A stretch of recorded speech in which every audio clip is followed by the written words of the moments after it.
Okay, so I'm continuing on with the analysis basically of lab 20, mass defect and binding energy. And so what I'm going to do is we're going to take a look at how to plot those points now that you have done all of your calculations. And here's a hint. It says the binding energy per particle is times 10 to the negative 12. If your answers don't end with times 10 to the negative 12, you probably did something wrong. You're going to want to go back and take a look at what you did.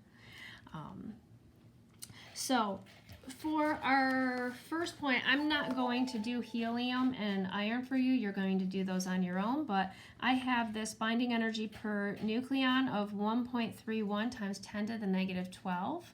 So I'm going to plot this point, and remember, this is already on the graph, so I'm just going to find 1.31. So I'm going to find 23 along the x-axis and 1.31 on the y-axis.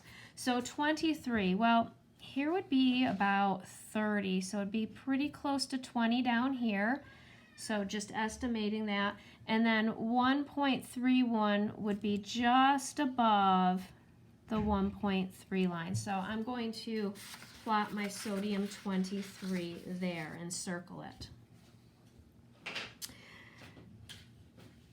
Then I'm going to plot my uranium 232. So 232, 230 would be about halfway, so a little bit over halfway.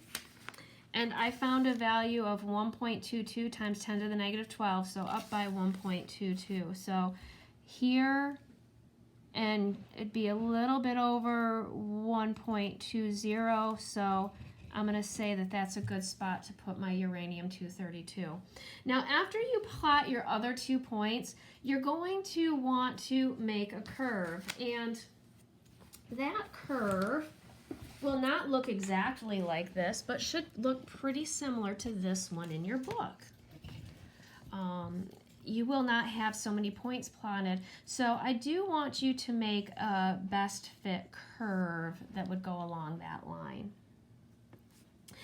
And I also want you to answer the analysis questions 1, 2, and 3. And for 4, I want you to remind you that which of the atoms is the most stable?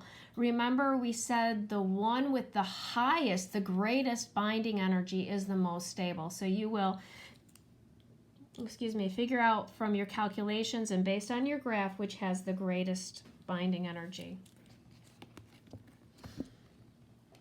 Now I want to take a look at 5 with you. 5 says, if helium atoms underwent fission and split apart into hydrogen atoms, would the process release or absorb energy, and why? Let's take a look at this graph again. Here's helium, and hydrogen would be down here before helium. And so because helium would have more binding energy per particle, per nucleon, that would mean that it would have to absorb energy. Okay? So, the process would absorb energy.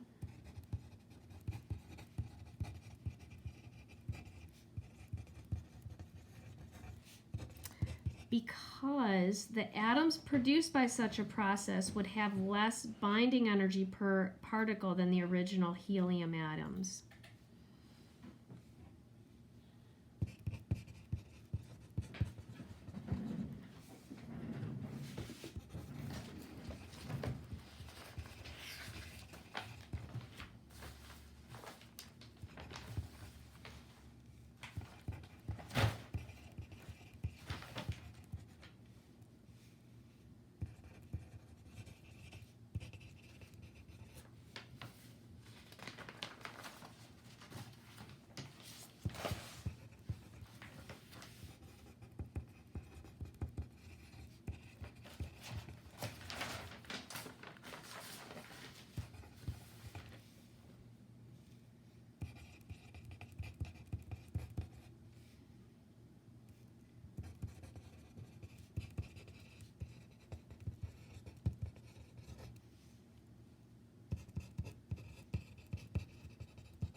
they would be less stable, and it would require energy to overcome the binding energy holding the nuclear particles together. So that is why it would require energy. It would be absorbed. Okay, and then I'm going to help you out also with 6. It says a 20 megaton hydrogen bomb releases energy equivalent to that of the explosion of 20 million tons of TNT. Use the fact that 1 ton of TNT releases 10 to the 6 kilocalories of energy to calculate how much matter is converted into energy in the thermonuclear explosion. We're going to make use of E equals mc squared. And so the first thing we have to do is we have to figure out the amount of energy released.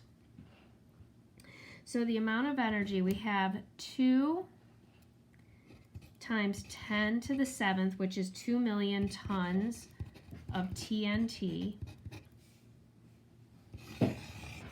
And we were just told up here that 1 ton of TNT releases 10 to the 6 kilocalories. So 1 ton of TNT releases 10 to the 6 kilocalories. So that's 1,000,000 kilocalories. And 1 kilocalorie, they tell us right here, is 4,184 joules.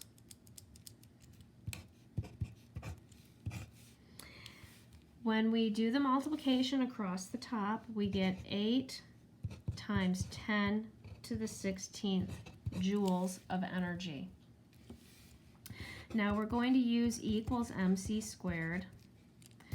We have energy, we know the speed of light, we want the mass. So if we rearrange this equation and we divide each side by c squared, we get m equals E over c squared. We take our energy from over here, 8 times 10 to the 16th joules. We divide it by the speed of light, which is 3 times 10 to the 8th meters per second, and that is squared.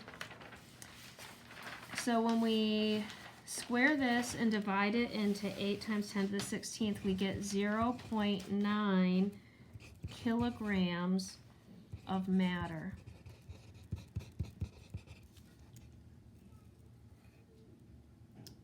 Okay? So, what this is saying is that less than a kilogram of matter produces the same explosion as 20 million tons of TNT. That's not a whole lot of matter, and that is a lot of destruction. So you can see the energy that is contained in the nucleus. So if you haven't already paused your video and finished the top, go ahead and plot the rest of your points and answer questions 1 through 4. And then hand this lab in with all of your calculations stapled to the back for each of the 4 problems. You should have calculations for the sodium, the uranium, the helium, and the iron attached.